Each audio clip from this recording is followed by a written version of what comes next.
Hello and welcome to this edition of Minstrels on the Block, where we bring you the finest singer-songwriters in the Valley area. This week's special guest is Wildwood Bluegrass. And we got a couple of them on here this morning. We got Lomax Austin. Good to have you on the show. Glad to be here. Jackie Weekly. Hello there. Bob Weekly. Sam Weekly. Sam Weekly. Sorry, I used to work with a Bob. And we have Bobby down at the end. How are y'all doing this morning? Good. Good morning. Great. Great to have y'all on the show. Now, so tell me about yourselves. Starting with you, where were you born? I was born in Geneva County, down close to the Florida line. Some people say lower L.A. You know. Lower L.A. Lower L.A., yeah. Born and raised there, reared there. Went to the service, discharged back to there, and I got married and migrated then, and here I am. Nice. How about you, Jackie? I was born in Greenville, Alabama, but my father was in the service. So we traveled around different places. A lot of time was spent here in Columbus, Georgia, and Fort Knox, Kentucky, in Germany, and then back here. Very cool. Sam? I was born in Iowa City, Iowa. About 12 days after I graduated from high school, I went in the Air Force and stayed for 20 years and moved around quite a bit and wound up settling here in 2009. Cool. Now, Iowa City, Iowa sounds like a cool place. Is it as cool as it sounds? It's a college town. Awesome. I don't know, there's certain places that just have like names that are just really attractive names. You know, like Western, you know, atmosphere, that sort of thing. But that's very cool though. And how about you? I'm born and raised right here in Columbus, Georgia. I went away to North Georgia College and met my wife, Jimmy, and married her. Came back and spent 2 years in the 82nd Airborne Division, and came back here and taught 30 years at Hardaway and retired. And now I'm teaching at Columbus Tech on part-time. Very cool. Now, back to you, Lomax. What did your parents, were your parents into music? What got you into music? I don't know.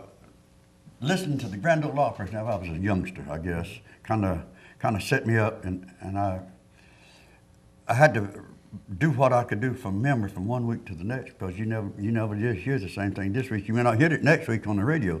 So, of course, my memory was better then, and so if it's today, I'd be out. but that's where I got started, listening to the radio, and Charles and Bill Monroe started me. Now, be honest, that was my mentor. Me and my younger brother, we tried to imitate them as close as we could. I mean, that was we were their copycats. Yeah, so that was your biggest influence? That was my biggest influence, Charles and Bill Monroe. Very cool. Now, that started you playing music. What lets you into it? What made you decide that this is what I want to keep doing? Well, I don't know.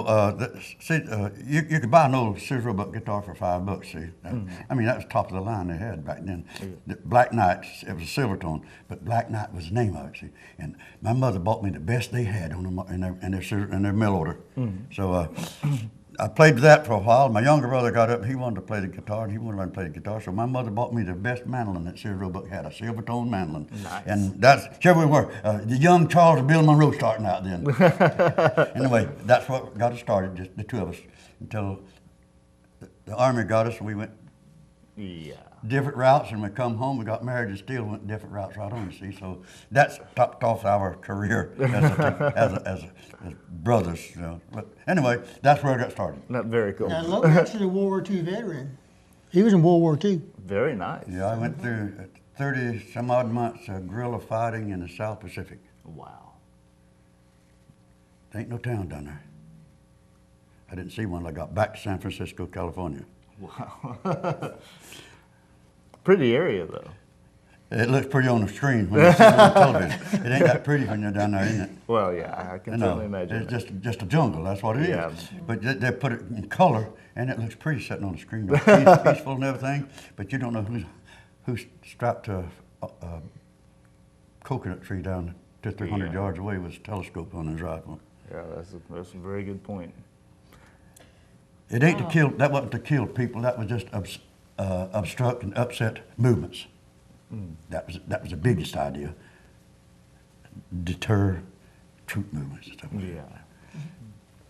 And my parents played a lot of country and bluegrass on television as I was growing up in the 50s and 60s. And I said, one day I'd like to do something like that. And then many years later, I got married, and my husband, Bob Jones, at that time, he played the banjo, and played with different groups around town here in Columbus, Georgia, and Phoenix City. And I said, I'm going to play one instrument, so I picked out the upright bass. Nice. And I loved it ever since. It's so much fun. Meet so many good people. She's pretty good at it too. Yeah, from what I heard just a little while ago, fantastic. Thank you. Now, what made you, once you got, into it, what keeps you going with it? I just love it. I just, once it gets into your skin, under your skin, and you just can't do without it. Mm-hmm. We play every week together at my house. We practice, and then we go out on gigs to play, and it's just like having the best family you could ever want. Oh, yeah. Good people. Yes, and lots of fun. Nothing I like the encourage camaraderie of a everybody band. to get in some kind of musical group or play a musical instrument. You have so much fun. Yeah. This is a fact. Sam Weekly. Several months ago, you had Blue Harvest on, and my older brother Fred is their banjo player, and he mentioned that he'd got a guitar as a teenager and messed with it a bit and then put it down because it just wasn't what he thought it was going to be. Well, I picked it up in his mailbag book of chords for a couple of months, and then he traded it for something, and I can't remember now what it even was, but that got me going, and so then I picked up a cheap acoustic and been doing it primarily just for the sheer enjoyment, jamming with friends and trying to learn, and now about 45 years have gone by. You always know it's right when time flies and you look back and it's been a long time. Yeah. But still enjoying it tremendously. So. Bobby Tiff. Yeah, I never played a thing until around, I guess, 1998 when y'all came. We had a church function and raising money to build a church. Well, Wildwood Bluegrass came to it, and I heard him play it. Well, I play harmonica. Well, I know Bob Jones. We taught at Hardwood together. So I went to their house for harmonica, and then I think Lomax said, "Get you a guitar." And so I did, and so Lomax taught me the chords and how to play it. And it's been, ever since then, I've been playing and enjoying it. My wife bought her a guitar 2 months ago, and now she's hooked on it too. Things ain't been changed since, have they? No, I really, really enjoy it. At home by myself, I get the guitar off, and I play songs I make up, and some of them I hear and try to play again. But it's just a way to cool yourself. You can use up a lot of empty time when you're at home by yourself, with an instrument. Oh, yeah. It kills some time. Well, the Parents, wife and I, beware, guitars are addictive. well, the wife and I cut off TV set and just sit down and play our guitars together. Very cool. It's just such a peaceful time. Now, this brings me to the most important question of the show. This is the earth-rattling question. Anybody who watches the show might actually know what I'm talking about. But we'll start off with you. Elvis or the Beatles? I prefer Bill Monroe. Bill Monroe, nice. I hear applause back behind the glass. How about you, Sam? Bill Monroe started it. Got to be Bill Monroe. Bill Monroe. Jackie? Bill Monroe, on the back of Elvis Presley's first recording that he made was Blue Moon of Kentucky by Bill Monroe. That's 3 out of 4 Bill Monroe's, folks. This is the other one. 100%. Well, I cannot, there's no wrong answer. And Elvis or the Beatles, is the anchor question I like to ask. However, I was raised on a lot of Flatt and Scruggs, Marty Robbins, Johnny Cash, stuff like that. So, that is the Bill Monroe. You cannot go wrong. Well, Cannot go wrong. I can remember him and Bill and Charles Monroe started out. Wow. Just a mandolin guitar is all they had for a lot of years. And man, I'm almost as old as Bill Monroe is, you know it. Yeah. I'm up in my 90s, so Bill Monroe ain't a whole lot older than I am. Such fantastic stuff too. So we like it. We just like it now. Yeah. Just plain like the bluegrass music. So we're traditional. Tell you what, let's have a look at some of their bluegrass music, and we'll be right back after this. We're the Wildwood Bluegrass Band from Columbus, Georgia. My name is Lomax Austin. Our first number is going to be Gold Rush.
Hello and welcome back to this edition of Minstrels on the Block with Wildwood Bluegrass. So fellas, this is the part of, this is a little more current event section, but I would like to go back a little bit and find out exactly, and anyone can answer, how did the band come together? How did you guys assemble Wildwood Bluegrass? Lomax, go for it. Go for it. Okay, I'll start out from the very beginning because that's what we started at, with nothing just about.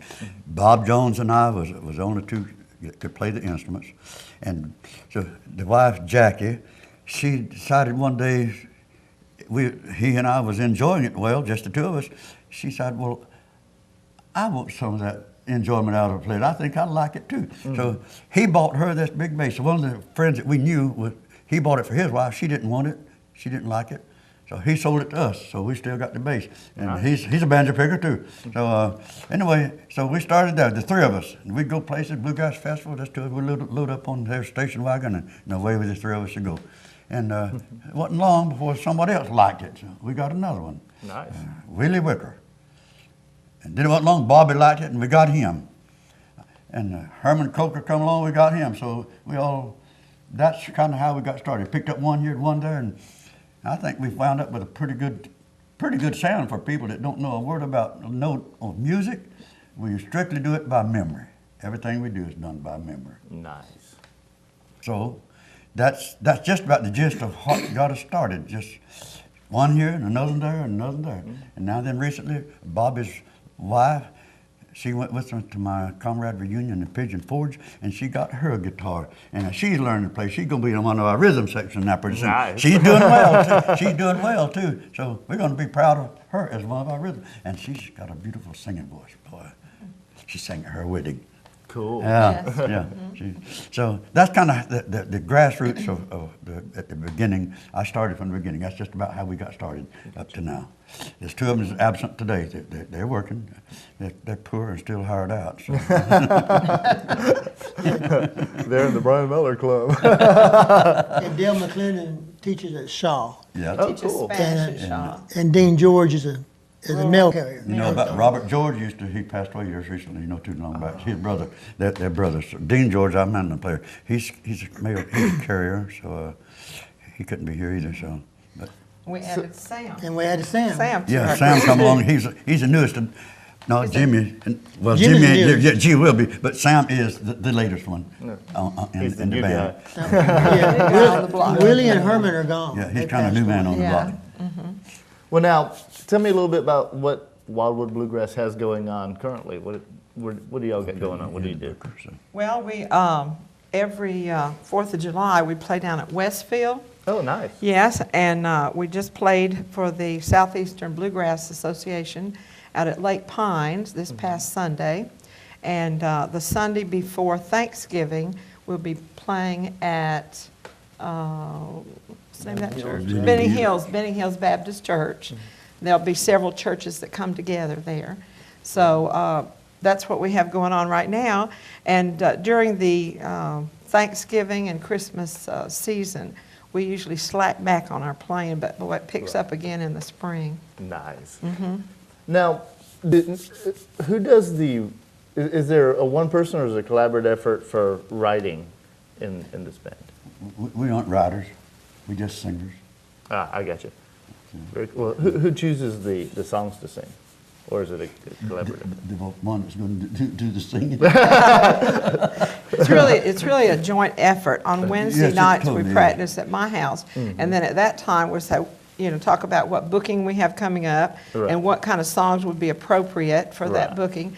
And Bobby gets on the computer at his house, and he formulates our final draft of our songs. Very cool. I mixed order the songs, so they don't He have kinda- fast.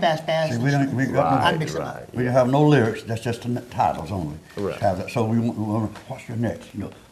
Who's going to sing that? We already got it on a printout. Yeah. Right. And we all know what we're going to do. And the key. We don't never- waste time. yeah. We don't waste a whole lot of time talking now. It's When you listen to one of primarily our a programs, you hear a traditional program, you don't bluegrass hear band. much talking. We're primarily a very traditional bluegrass band, so we play the standards. Right, And right. we also are very heavy on the gospel side. Yeah.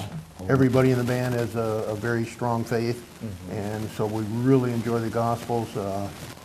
We go to churches all over the state Yeah. and don't charge them. If they want to give us a little something on the side to help offset the gas, that's fine. But we do a lot of charity things and benefits, nursing homes, and We play at Fort Benning. we played out And, Fort Benning several times for Horsemanship. Wounded And Warriors. And also Hog Bottom. Oh, yeah. Yeah, We're one of the we regular love to bands do out there. we love to do things for people. Yeah. Yes. That's I think that's one of our greatest joys is whenever we're doing a charitable work for somebody that's in distress that needs some help, and so we just pitch in and do what we can. That's our way of giving back to the Yeah, community returning every back chance we something. can. Now, I see you have a couple of CDs here. We'll flash them up on the screen for the pimping section, but tell me a little bit about your CDs.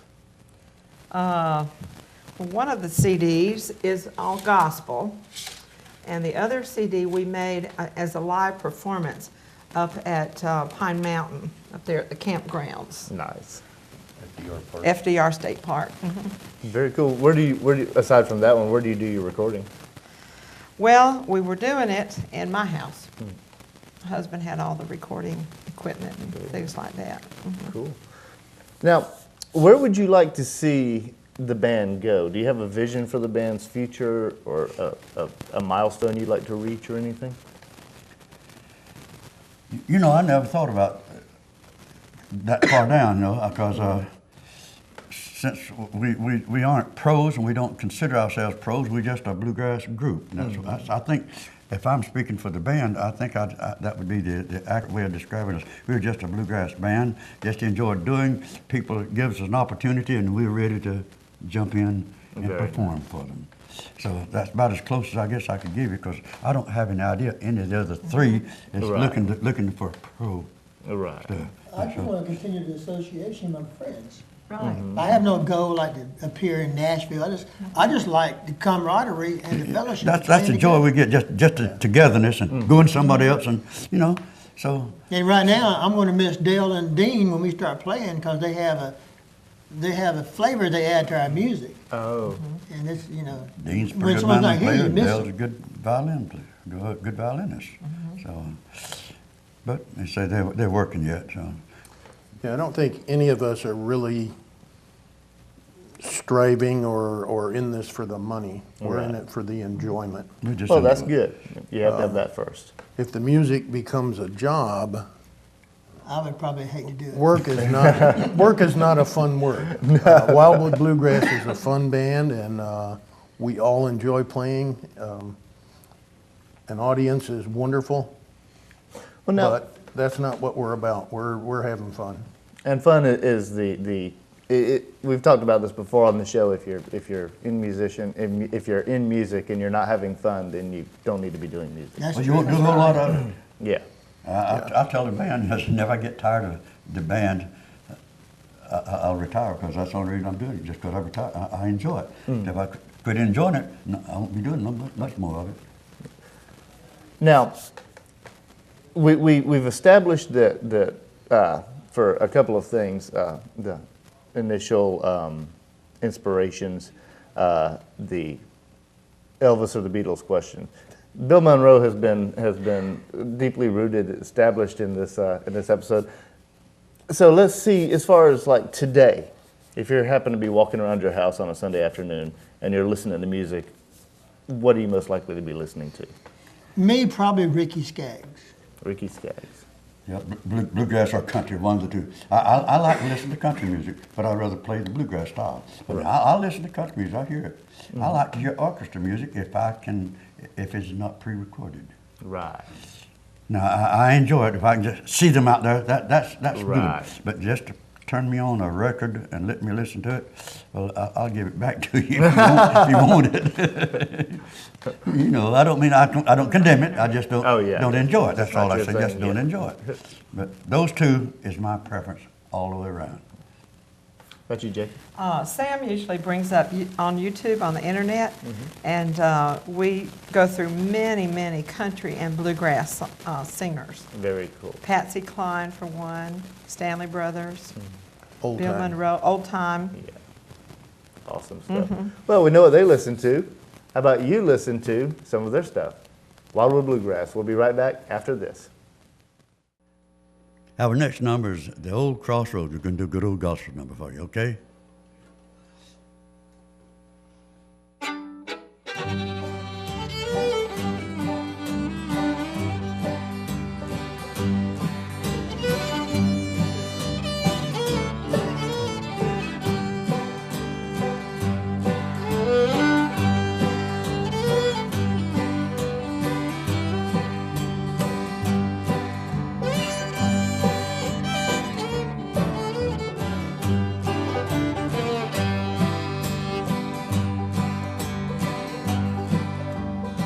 Oh, dear brother, take this warning. Don't let old Satan hold your hand. You'll be lost in sin forever. You'll never reach the promised land. The old crossroad now is waiting. Which one are you gonna take?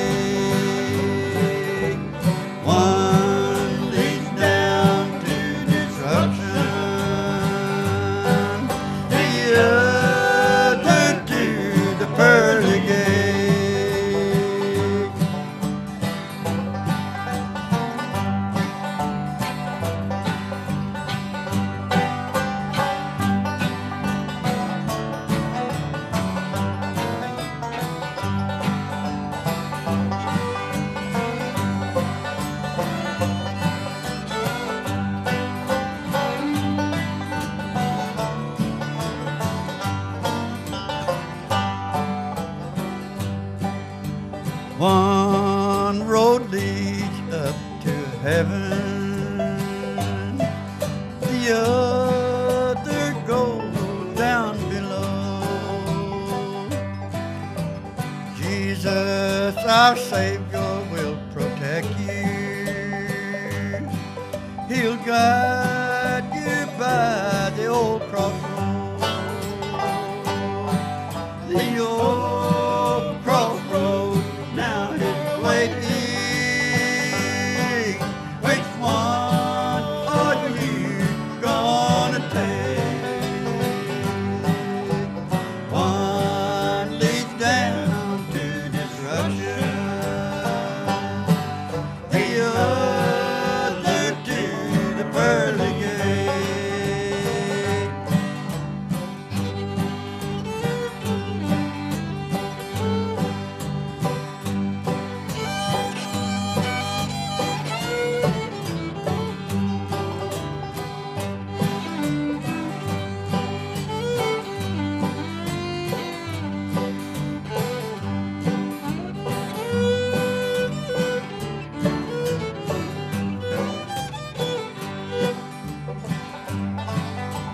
Soon your life will be over.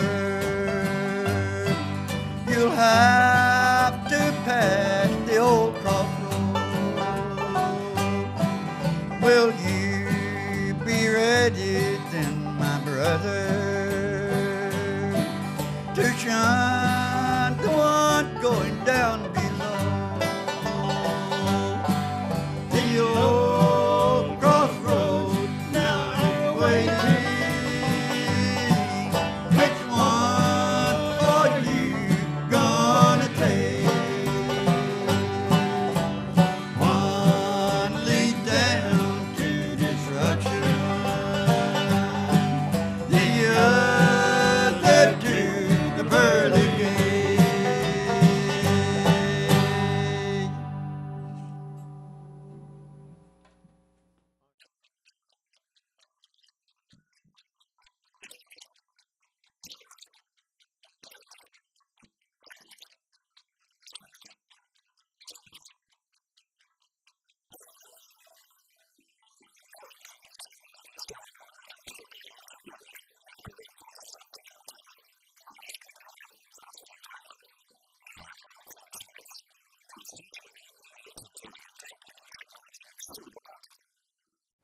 Hello and welcome back to this edition of Minstrels on the Block with Wildwood Bluegrass. This is the part of the show where we like to pimp stuff. This is the promotional segment of the show. So, what do we all have that we want everybody to know about?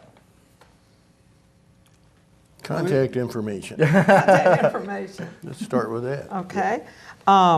We do bookings, and we're called Wildwood Bluegrass.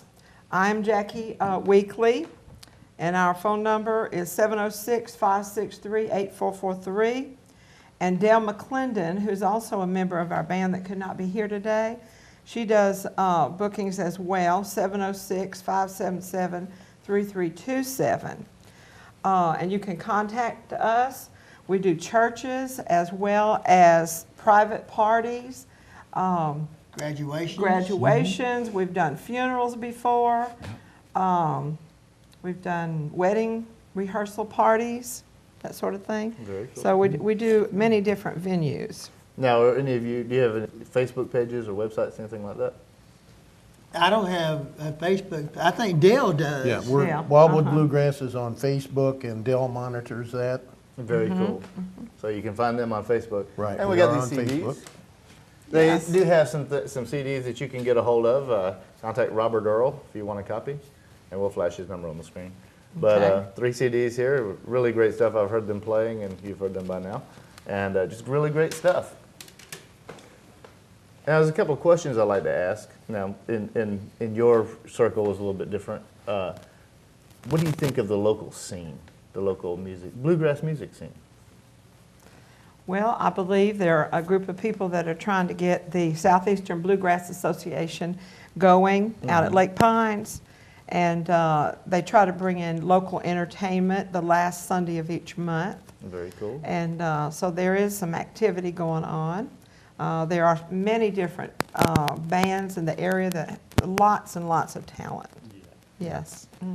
How do you think the this particular genre scene can be improved? What would you like to see happen in the bluegrass music scene? More people getting involved in it.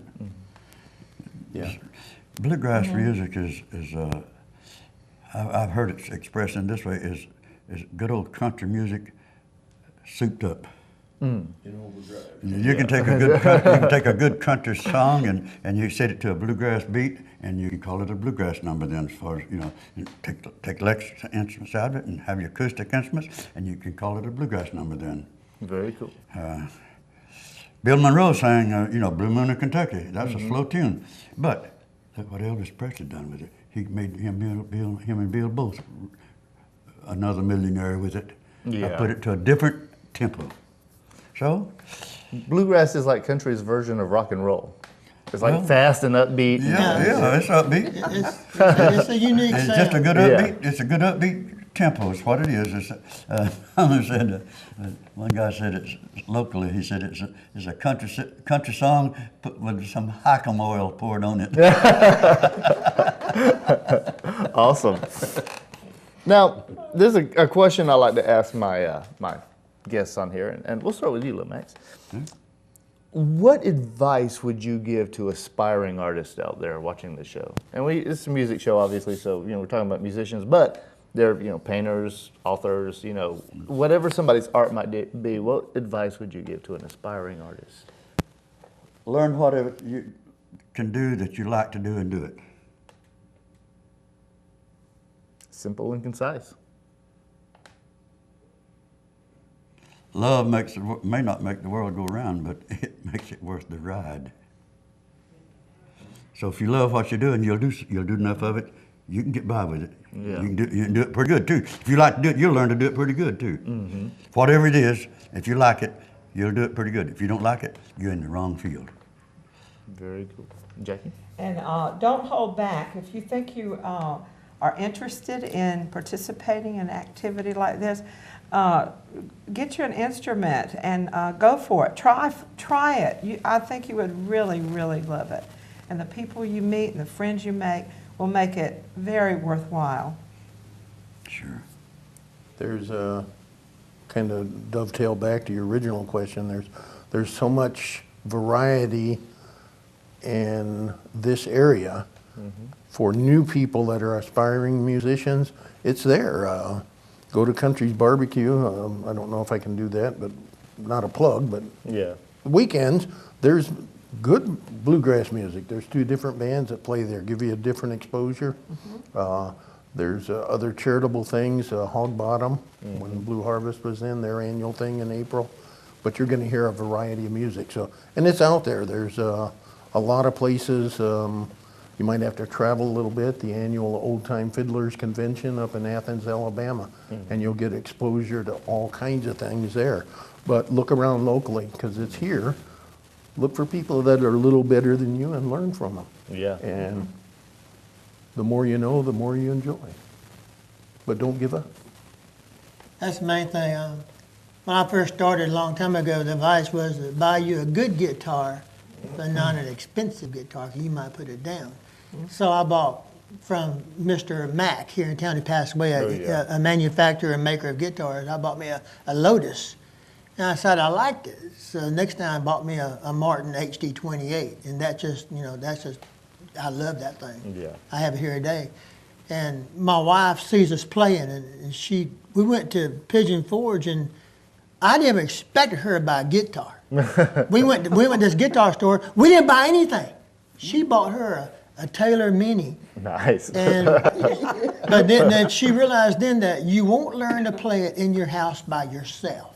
Yeah. You got to get with people like this who can give you pointers and tips on how to make these chords. Because I don't believe anyone could be too successful at home by yourself playing the guitar until you get with people, because they have a pace you got to keep. Yeah. And until you learn how to keep that pace, you won't be enjoying yourself. But right now, I thoroughly enjoy what I do with my guitar. Very cool. I used to be kind of scared to walk out in front of people and play it, but now I look forward to it. Yeah. It's nice when that switch gets flipped. It is. I'm totally confident now. Yeah. Where I was skittish and scared and want to hang back in the back and let Sam get in front of me. You know, like, it was nice. I love it now. Well, fellas, I really appreciate y'all being on. It's been a joy. Thank you for that. Check. Sam and Bobby down there, You all right? Take care.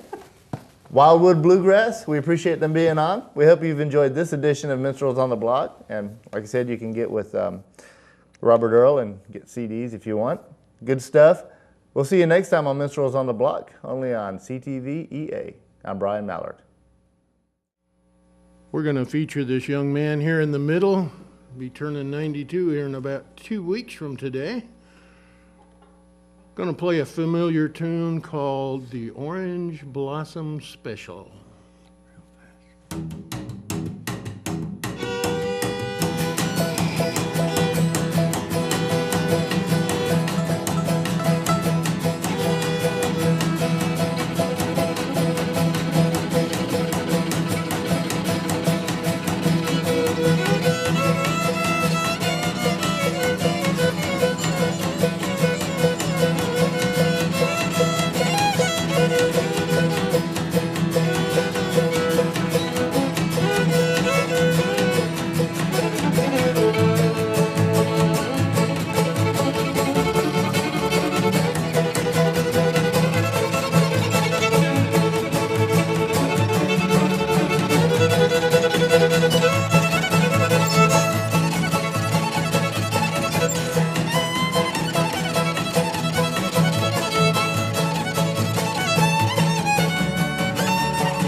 Look yonder coming down that railroad track. Look yonder coming down that railroad track. It's that on blossom special, bringing my baby back.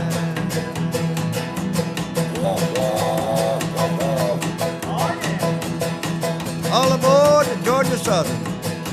Train leaves Columbus, Georgia, cocked and primed and headed for all points north. Don't forget your packages, your suitcases, your umbrellas, the babies. You can get a lower berth for $10 and an upper berth for $9. You can get a box car for 2 bits and a flat car for $10. You can get chitlins for 5 cents a yard.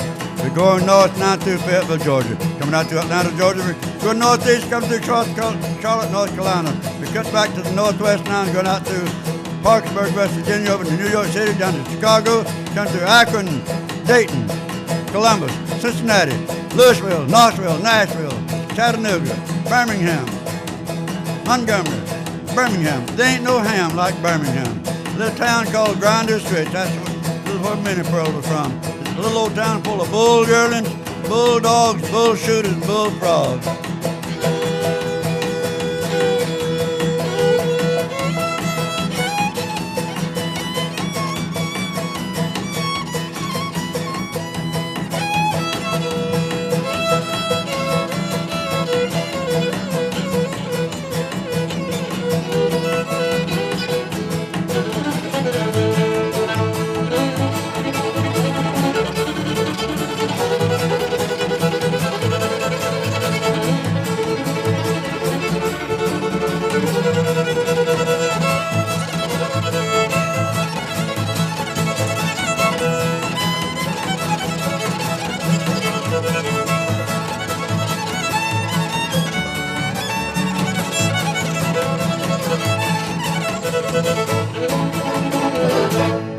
Thank you.